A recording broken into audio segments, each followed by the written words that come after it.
All right, I'm your host, Alexander Lancaster, and we are broadcasting live from Two Wolf Studio in Artiston, right here in Topeka for KSEF DB Radio. And I have an awesome guest. It's a very special show for me. Got an awesome guest. His name is Chris Bylsma. And the dude's been kicking butt. He's from Topeka, and he's been credited for a lot of stuff. He's got quite an awesome resume, starting with working with Breaking Bad and El Camino, the spinoff from Breaking Bad, Godless, and quite a few. If you go look at his IMDb, you will find some like, wow, this guy's from Topeka too. So happy to have you here, Chris. Thank you so much for being here with us, man. I appreciate you. How's it going, first off? It's going great, man, and thank you for having me. It's really exciting what you're doing there in and for Topeka. So I'm honored to be a part of it. Heck yeah, man. I'm glad you are part of it. I can't, your bio pretty much starts out with you're born in Topeka. And and this guy, a lot of people will have their doubts about Topeka. And here you are being successful with part of your dream. Now, it wasn't you're an actor and you're from Topeka, but it's not really. Is that the direction you were headed whenever you got into acting? Did you always have a focus on acting? No, I definitely didn't. Like, I never did a play in high school like so many people. They're like, well, I at least did that, and I didn't do that or anything like that. I started to get a little more focused on movies and kind of noticing how cool they were. Probably started when I saw Fellowship of the Ring in the theater, to be honest, because I was like, hadn't seen that many movies to that point, and that's a favorite of mine. My dad introduced us to the books and everything, so seeing that, I was just like, wow, this is what movies are. This is what they can be on this kind of a scale. Wow. But even then, I was like, well, I live in Kansas, not New York or LA, and stereotypically speaking, Right. that's the places you have to be to get into it. So I didn't really think of it. It wasn't until years later when I was working as an editor for Jostens, the plant for the yearbook companies and Yeah. cast downs and all that. Just working as an editor for them, when I came across an indie film casting in Kansas City, I was like, I've never even heard of indie film before. So I went and checked that out, and man, the rest is history. Yeah, you went and checked it out and got hired to do that, and then things started spinning. Tell us a little bit about that point. I mean, just a little bit more about that point real quick. Sure. Well, I always credit my friend Rich because he was the director of the project, and I specifically remember standing in the break room at Jostens and with my audition coming up tomorrow, and being like, giving him a call and being like, hey man, like, let me just not waste your time. Like, I'm sure that you have people who are experienced. Like, I don't want to come up there and just like take up your time, basically. And also, I was just at a point in my life where I didn't really take any risks. Of course, people love comfort. Who wouldn't? So I can't fault myself too much. But I was just like, hey, I'm in a comfortable routine, and I don't know that I want to go take a risk that might just be an embarrassment. But Rich was like, you're already on the schedule, man. Just come, and if you don't like it, that's fine. Or if you're not the right fit, that's fine too. But just come try it. And so if it weren't for him, I might never have done that. But yeah, I got that first role, and for the next 3 years or so, I just worked on films in Kansas City over the weekends whenever I could, while keeping my job at Jostens. And it just reached a point where I was like, I know that I'm gonna regret it forever if I don't at least like resign at Jostens, which I loved. I loved the people there. I loved the work. I still edit when I can on the side. But I just knew like there's a difference between a really good job and a good situation with good people and something that you really have a passion for. And I just knew that that's what acting was.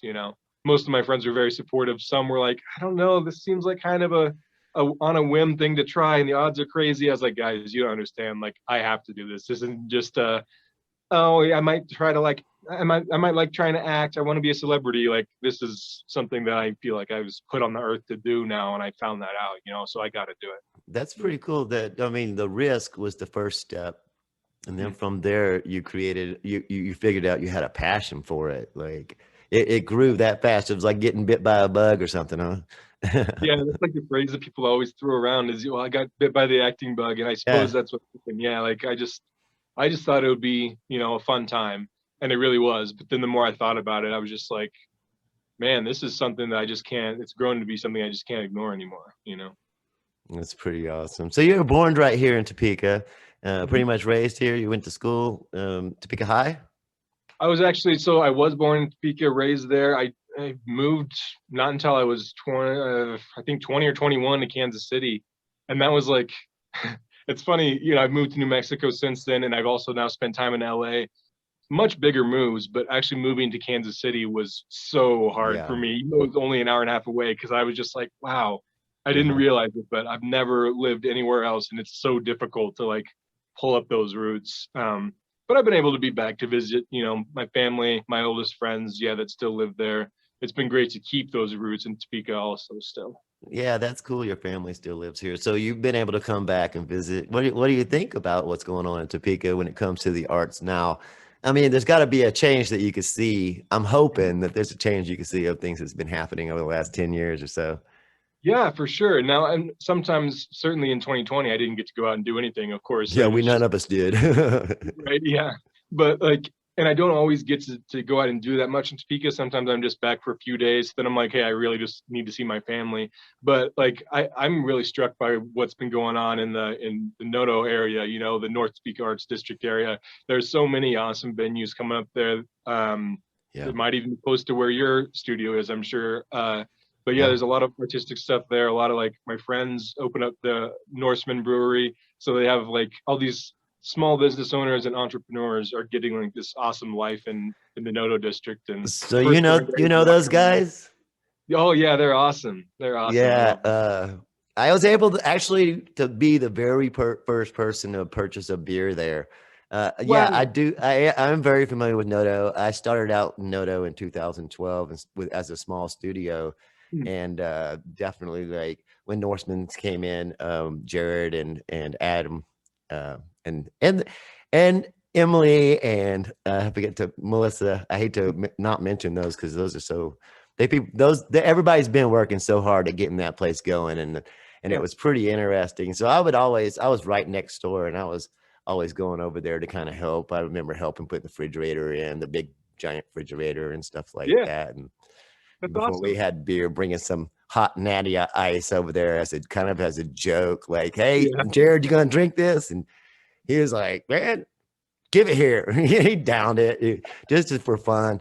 Those, Yeah. yeah, they're really cool people. I'm glad that you know them too. Just wanted to Hmm. mention that because Norseman Brewing Company is like one of my favorite brewing companies here in town. So Yeah, it's just an awesome place and awesome people, who also happen to be really good at what they do. So the beer is great too. But yeah, yeah, but yeah, so you know those guys and know that they've been building up stuff. So you've been watching some of the changes that are happening here in mhm. Topeka. Yeah. Um, So do you have any like any vision for what you think could be happening in Topeka a little bit more for the arts? And as far as I know, we can't really include 2020 in a lot of it, but Mhm. to help promote young people that are wanting to be an actor, wanting to come up out of Topeka and Hmm. not forget their roots, because I appreciate that about you. And I think that's very, very important for people to succeed, and they can succeed from almost anywhere they want to go, but don't forget where they came from, and Yeah, always give back on that. So for your sure. thoughts? Yeah, man. I mean, I love the first Fridays, walk that they do it in the Noto district. I think that's, of course they couldn't do it for 2020. I have a feeling it's probably back or almost back now, but Yeah. stuff like that. I mean, they do that in Kansas City in the Crossroads art districts as well. It's just a great way to give exposure to all the businesses because you can just walk through and see everything that everybody's doing. But Yeah. also for people who are doing it, it's really inspiring too to see like, okay, there are artists, whether their art is craft beer, whether it's painting, Yeah. whatever it might be, like they get to go see, wow, so there are people that have artistic passions and endeavors they wanted to undertake that are like really doing well at this. I'm like everybody who lived in Topeka. I think it'd be great if downtown became like a little bit more of a, of course, everybody's out on Wanamaker, or maybe they're finally starting to go to Noto, and there are good spots in downtown for sure. And like the Pennant, that's obviously not a small, local owned thing or anything, but the Pennant is like a great new spot that opened up that's drawn some attention downtown as well. But I remember just growing up kind of like driving through there and just be like, man, this is really just business and then dead. you know, and I always thought they've tried to revitalize it a few times. And I think that you could correct me because you know way better, but I think that it's kind of on the up and up now. But I I think am. I am gonna correct you because, brother, we've been doing some awesome stuff downtown, and it has been. It even actually has the art walk has been happening during. Well, awesome. we got it going a couple of months ago. It was Good. individuals. Arts Connect has really been the force behind the Mm. citywide art walk. Is really what it is. It's the first Friday art walk, and so it's all over, like all over, all over the city. Mm. And downtown definitely participates in those art walks. And now we have the West Star Park that's kicking butt, and they have concerts over there every Wednesday during lunch. And yeah, you need to come down and visit me over here at the gallery, and I can take you for a tour of downtown. We have Awesome. another restaurant that just opened. We have actually, I mean, I hate to brag, or maybe I like to brag a little bit, but we have more art galleries in downtown than we have in Noto right now. That's how Really? much, yeah, that's how much awesome things have been happening. So you need to come on down and see us soon whenever you get a chance. But you just moved from Kansas City, and you just moved partly because your job's calling for you to be in a different location from time to time. You just moved to, where'd you move to? So like I moved to Kansas City from Topeka back in 20 I want to say 12, and then I was there for about 3.5 years doing it more full time on both sides of the camera, and just kind of like trying to make sure, hey, before you make a bigger move, make sure that, you know, this isn't just something new that you enjoy, but that it really is a passion that you can't do without. And pretty soon I just realized, yes, that's the case. And I got to a point where I was like, I want a new challenge now too. And, you know, episodic storytelling was taking off right around then. That was about 2015. And so I was like looking at different places to move, and New Mexico came to mind because I had a friend who moved from New Mexico to Kansas City, and we did some films together. He always spoke really highly of it. And, you know, they filmed Breaking Bad there, which was my favorite show Yeah. of all time. So Breaking Bad was done at that point. But still, it was actually 2015 where I was like, okay, I'm going to go ahead and move to New Mexico and try to challenge myself even more. Now, of course, still come back to film in Kansas City. I think I've done probably at least 2 films a year on average since 2015, if not more than that, in KC, which is awesome because I want to stay connected there. You know, there's a lot of really talented, not only actors, but crew members, directors, writers, producers, DPs. Just a great place to be. But for me, I was like, I want to try to get in on episodic storytelling. And because of tax credits and a lot of other reasons, like right now, that hasn't happened a ton in Kansas City. That it's starting to change slowly, though, which is awesome. But yeah, that was 2015 when I moved to New Mexico. But Very cool. And that's how you ended up getting into El Camino? that's right. Yeah. Yeah. Like I had auditions for Better Call Saul, and I'd even had callbacks, and I'd even been put on hold, like gotten so close to some of these cool roles. And then they went to somebody else. But some of those were blessings because some of them were like roles I thought that I really wanted. But then I saw the episode and I was like, man, like they cut that down to like one line for the actor, or like almost all the coverage was behind them, not even on their face, or it was like a wide shot where you could barely make them out. I was like, I thought that those roles were really cool and I would have really wanted them, and there were still a couple that would have been awesome, but like it was just a good opportunity to get to read for those parts. And of course in the callbacks, like the writers and directors are always there, and so I'd already met like Vince Gilligan and Peter Gould and like a lot of these other creatives behind the show. So in my opinion, when El Camino came around and they saw my audition, like I wasn't just a new face anymore. They were already familiar with me and knew I was a professional and all this stuff. So it all led up to the role in El Camino, even though I couldn't see the big picture at the time. So that's awesome, man. So like whenever you started out, and like, could you imagine all this stuff was going to happen? I mean, you got all these different things happening. Like, yeah. Okay. Yeah. So also, you know, not only can you imagine it happening, but do you, like, I know a lot of people ask me, are you a full-time artist? I mean, you actually don't have any other jobs. And so I'd like to ask you that too. Are you a full-time actor? Sure, man. Yeah. Well, yeah, I'm a full-time artist in the film industry. We'll put it that way. Like I have, That's what I like to because I say was, too. yeah. Because I was an editor before I got into the business, I kind of quickly realized, oh, as an actor, I need an actor reel. I don't see a lot of people doing those. Let me just edit my own reel. And then a friend saw that and they wanted me to do theirs. And I just kind of really, I didn't take it very seriously, other than obviously the final product I took very seriously, but I wasn't promoting myself. I wasn't really trying to push to do reels for the first 3 years or so. I just kind of took everything from word of mouth. But then about 5 years ago, I was like, man, business is pretty good just coming from word of mouth, from people who, actors who really enjoy what I've done and want me to do theirs or suggest to friends. Imagine if I actually tried to push a little bit and make an effort. And I still don't, I don't spend any money on advertising or anything like that, but I really pushed in the chips and was like, okay, when I'm not acting, let me make a serious push on the editing side of things. And I've had a lot of help with that. You know, one of my brothers helps me with the website and with things on that side. And Emily is somebody who came on and has kind of helped to manage my social media for Twitter and Instagram for Breakthrough Reels.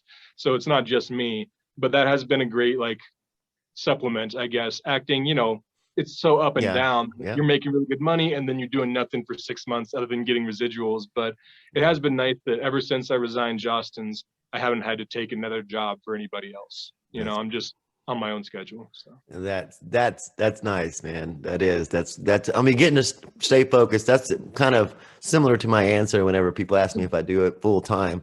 Yeah, I don't paint 100% of the time. You know, obviously I have a gallery, and so I turned it into a business where I'm doing all kinds of different stuff and coordinating events and all these other things, you know. So yeah, just being able to do that. How important though is the reels you're talking about? How important that is that for an actor? Sure, man. Yeah. So now it's basically essential. I would say that a headshot is still like barely the most important thing, but I know for a fact, a casting director told me one time that she had an actor who had an amazing headshot, is an amazing actor with a great resume, but just didn't have any video up. And so she had him in, he killed the audition, he went to a callback, he killed that. And still, after all of that, the producers were telling her, is there any kind of video that you can show us? Like, we have to be able to show this to the network. And it's just the way it is now. Like, they need to see your video to see, like, okay, this is what they sound like. This is how they move. This is what the camera like picks up on them. So it really is like your headshot in video form, I guess. Like, the reels are just really important. And I'm glad that I've been able to help out, you know, not only do my own and make sure that everything is looking how it needs to, but I know I've been able to help a lot of actors' careers by just giving them that little push of like, hey, if you had a great reel, you could get into this room, and then it's your look and your talent from there. I'm not going to try to take credit for anything from there, but you got to have those tools to get in the door to have the chance at that, you know? Yeah. Following you on Facebook, I see a lot of times that you are very encouraging to others. Like, you're not an actor who's like, hey, I want all of the chances. I'm not going to let you know about opportunities. I'm not going to tell you how to get there. You're very helpful whenever it comes to that side. Where do you get that from? Well, thanks, man. That means a lot to hear. I think a big part of it is just actors in Kansas City were very generous, you know, with me for the most part and helping me out. But at the same time, like if I was to ask somebody, hey, what do I need to succeed in this market in New Mexico or LA? I didn't have anybody I could ask those questions to.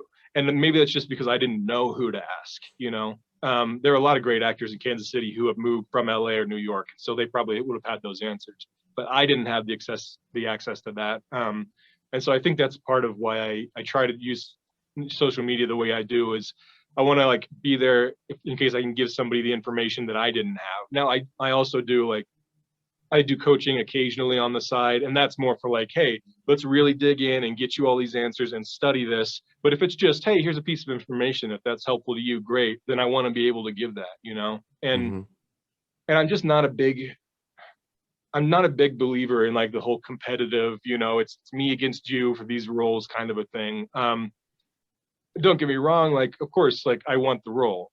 If it's a role that I'm really into, like I hope I'm friends with everybody in the room, and I hope that if I don't get it, one of them does, and not some random person they flew in from Canada or something.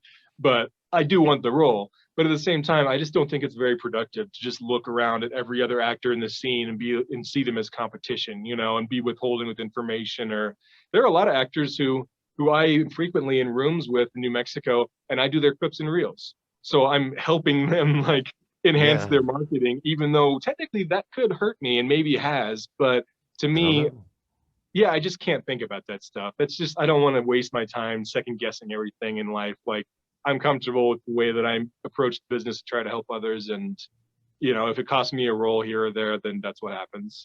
I'm with you, brother. Our saying around here is we rise by lifting others, and I'm a true believer of that. And that's the reason why I try to do so much with the community, because I know that, I'm a feather. I'm not the whole wing, but I can fly with the wind catches me right. Those opportunities catch me right. But if I'm on a wing, we could take that destination and head directions we want to go. So I like to go, we rise by lifting others and come together and make things happen. So it's I pretty love that. awesome that you're doing that, man. And thank you for doing that. Thank you for being that way. What else are you passionate about? I mean, the one thing I like to touch base on, I like to talk to the artist about what they're doing with their work and who they are. But there's more to you than just your work, obviously. What's Mhm. some other passions you got, bro?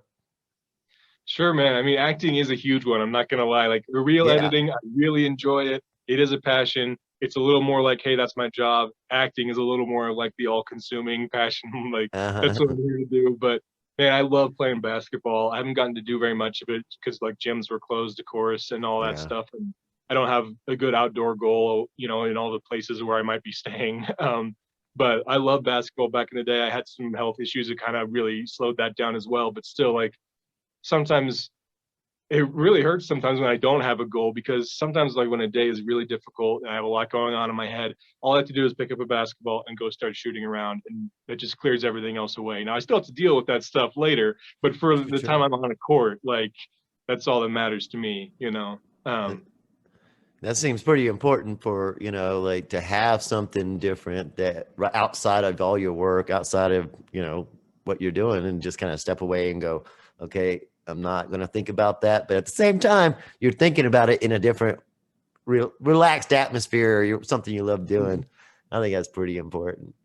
Yeah, man, that's definitely one of my big ones. And then I like to sketch a little bit. Was never particularly great at it. Like, I always had art, like, I think had, I guess, kind of an artistic bent to me, but I just couldn't find the right avenue. Like, I was okay at this and that. I enjoy sketching even though I'm not great at it. But when I found acting, I was like, oh yeah, this is why it exists. This is the one thing I'm actually good at. But Yeah. I enjoy that. I actually kind of like just being in the car. I like just having time to think to myself, which is good because I frequently have to like drive at the last second from LA or Kansas City to New Mexico for like a big audition or something. Or there were just so many times like that have come up where it's been a last second, like, oh, you need to be here actually. So it's a good thing I like timed Yeah. myself in a car because I've had a lot of that over the years. But Yeah. Sometimes it's those things you don't want to do that end up you doing and making the biggest difference in your goals, for sure. true. Right on, man. I appreciate it. I don't know where to go from here, except for, I really like to give you a lot of thanks for taking your time out with me, man. Anything you could say to any our youth here in Topeka that might help inspire them to chase their dreams? Sure. I don't know if it'd be inspirational or not, but for me, I just remember that moment of thinking, wow, this is really interesting. But then just kind of thinking, oh, but I'm not in the right place. So don't even consider it, geographically speaking. And I think it's just important not to get deterred by that. I mean, yeah, I thought that at the time, and now here I am, 10, 15 years later, doing what I love on a scale I could never have imagined. I don't think we should get too deterred by our circumstances. Like, if you really want to go out and try something, if you want to be an artist, be a painter, whatever it might be, then I think you kind of owe it to yourself to go ahead and see where that leads you. There's nothing wrong with deciding, you know what, I want to kind of change course, get a more dependable, like I want to have a 9 to 5 job. I want to, whatever it might be. If you decide I do want these comforts in life that we don't always get as artists, that's totally fine. Then you make that change and that's what was right for you. Yeah. But if you at least kind of give it your all and don't let other people's projections or what you think are limitations on you, you don't let that bog you down too much, then at least you can get to a certain point in life and you won't have to look back and think what if or if only, because you did it. Yeah. And those are just phrases I don't think artists should have to think on looking back, because they Yeah. didn't take this chance. But Right. And it's taking those chances and those risks and working hard, not just at the beginning, at all the time. And sometimes you fall short, but you also find opportunity in falling short. Like, I mean, I've also read where you were able to help behind the scenes in different things, and I'm sure you'd rather been on camera, but you Mhm. jump in there and you do it, and that's the hard work behind it too. So For sure, for sure. And it is a fine line between, deciding I want to change things up because this is what's right for me. I'm going to stop doing that and do this instead. And like just needing to push through just a little bit longer, because it is hard work and there's a lot of ups and downs. It's important not to get too high with the ups and too low with the downs. But there have been at least 3 or 4 moments where I wasn't just like, what the hell am I doing with my life right now? I was like, I can't do this anymore. Like it's time to stop and do something else. And then right then I decided, but maybe I can do it for one more week. there's You still a know, little left. Yeah. I could try this one thing, and right after that, huge things started happening. It would have been so easy to just have quit, and nobody could ever have faulted me for it. But it's that perseverance sometimes that makes all the difference in the world. Sounds awesome, man. What are you working on now? You got some things going on now? Yeah, man. So I had a small role in News of the World alongside Tom Hanks, which came out in December of 2020, and so it's been kind of cool to see that release finally. At What first, it were was in theaters. it was in What's that? theaters? It was in It was. theaters? Okay. Yeah, it was in theaters for a couple of months, and so a few people were able to go, depending on where theaters were open. But now it's on, on streaming. Maybe it's on DVD now too. So it's just been cool to see people's reaction to that. Small role for me, but a good, like a heartwarming story and something that felt very uplifting after 2020. I am working on a film right now in New Mexico. I don't know how much I'm supposed to say about it, but it's an indie film that's just great people behind it. I'm having a great time doing that. I've got Awesome. a bit in a short film that's going to be done in Topeka that's going to have a really big like footprint also. Again, I don't want to share news that isn't mine to share, but it's a really Okay. exciting Yeah. project too. And then right now I think it's pretty much official that I'm going to do just like a quick role in a feature in Kansas also in June, which would be nice. And then there's one more I've got lined up for August. So it's been pretty good. It's been a nice rebound year so far after Nice. 2020. But Nice. Well, I see you take different roles. I love, like I watched your reels and stuff, the different characters and how well you get into it. I mean, I love to see that. But you awesome. shaved your head. I don't know how long ago you shaved your head, but you could tell from the reels that you eventually shaved your head. Uh-huh. Has your roles changed since you shaved your head? Yeah, it has, and that's something that it's just another part of the business. It's like, sorry, you have a type, and it's For just sure. based on how you look, which is crazy to think at this day and age how there's. It's just crazy to think Well, that despite all of our hard work and everything, it really just comes down to, oh, sorry, you don't look like this, or you're not this, or you're too much of this. But that's just a snap decision that's made, and that's the way the business runs. So if you're not comfortable with that, it's not a good business for you. For me, I really wanted to shave my head. I'd never done it before. I just grown it out. It's like, okay, cool, check. I had my hair really long. Not as long as yours, but it also didn't look as good as yours. So I got to the point where I was like, yeah, I'm ready to just shave it. But my agent was like, she's amazing. She's a great supporter. And she told me, you need to do whatever you're comfortable with your own body. But let's also look at the business side of it where you just did an audition where you had hair. So if you book that and you shaved it, they're going to be pissed, which of course I already had in mind. That's very true. And she also was like, it's going to limit some of the roles you're going to be able to go out for because now they're going to look at you with the shaved head and beard and make a different snap decision than they did before.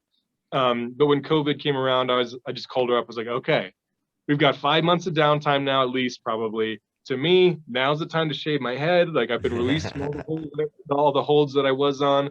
Now, worst case scenario, I find out I have like 12 weird bumps. I don't like it, and I grow it back in. Best case, if I like it, if it's as freeing as I think it will be, I got plenty of time to get new headshots, and we can really get rolling when the business picks back up. And then I booked 2 things later on that year with the shaved head, even in 2020. So I was like, see, I told you we'd still book, But Nice. Well, in El Camino, you were kind of like this. I don't know if I want to say it that way, but it was kind of like the stoner character. yeah, Yeah, and so I'm guessing that you're not getting very many of those roles right now. You look like, you know, I mean, your roles look like you're a little bit more serious, if I Right. should say. Your Yeah. hair can make a big difference, can it? It really can. Yeah. Like El Camino. Yeah. That was supposed to be just like, oh, yeah, they're all relaxed. You know, one of them was doing coke, but it wasn't my character. He's more like, oh, he'll sip a beer. He'll maybe he's a stoner. Who knows? But Yeah. now, yeah, with the shaved head and a beard, it's a little more like maybe he's not a stoner. Maybe he's a meth head. You know, like I don't, Yeah. you never know. It really does make it more of a dramatic look, you know, which is why, you know, I went ahead and I got a lot of headshots done so I could show, hey, there's a lot of different variety I can still do just changing wardrobe, let alone getting into a different character, you know, because I didn't want people to just be like, okay, you can be like a quote unquote meth head or a bouncer now, and that's about it. I'm like, no, no, no, I can do a lot more than that. So, Yeah. What's something we can look forward to seeing, whether it's out right now? If somebody hasn't checked out any of your films, what's something that you would suggest? Like, go ahead and look at this one first. oof, that's tough. There are kind of there are like four that jump to mind for different reasons. So the first one is the newest one, which I mentioned just briefly earlier, would be News of the World. That's, you know, Tom Hanks is great in that. The whole cast is. The director is amazing. That got nominated for 4 Oscars. I think it didn't win them, but still, like nominated for 4 Oscars is pretty great. But that's something to watch if you want to do something recent. If you're a Breaking Bad fan and you haven't seen it yet, I would suggest go watch El Camino because, you know, if you're a Breaking Bad fan, you have to. Yeah.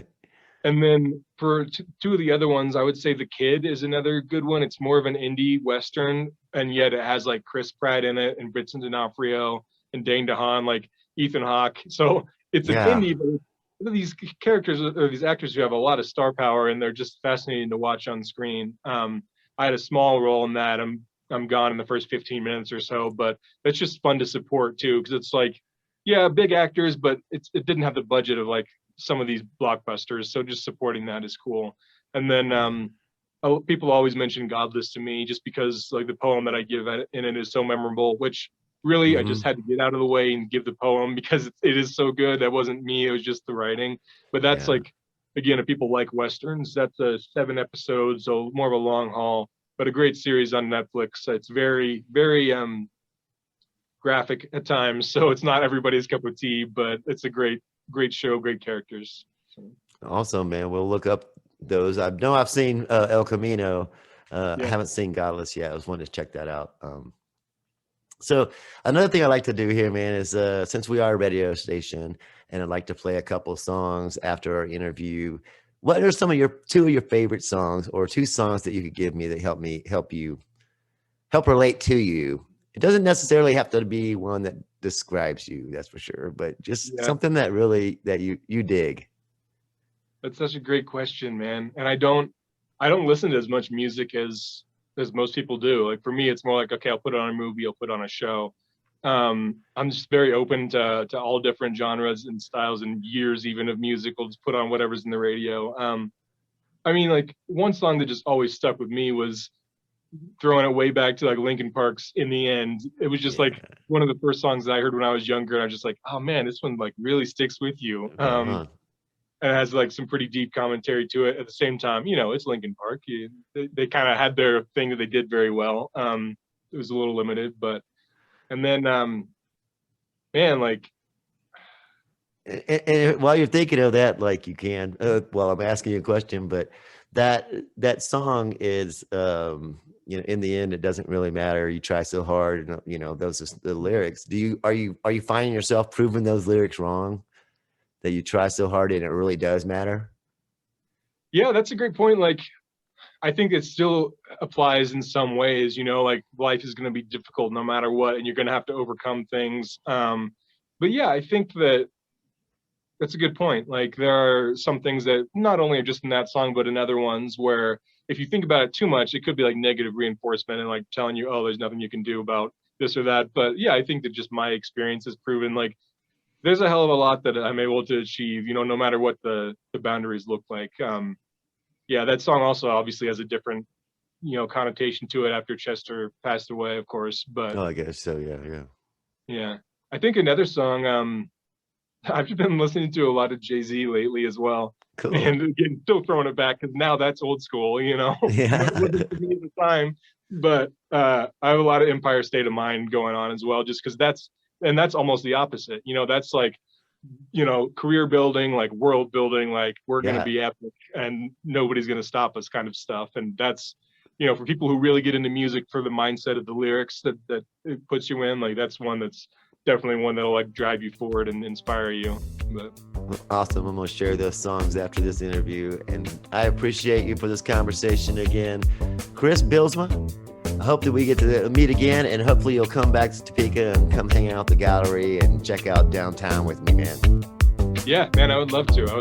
Thank you for having me again. All right. Thank you, sir. We'll see you soon, hopefully.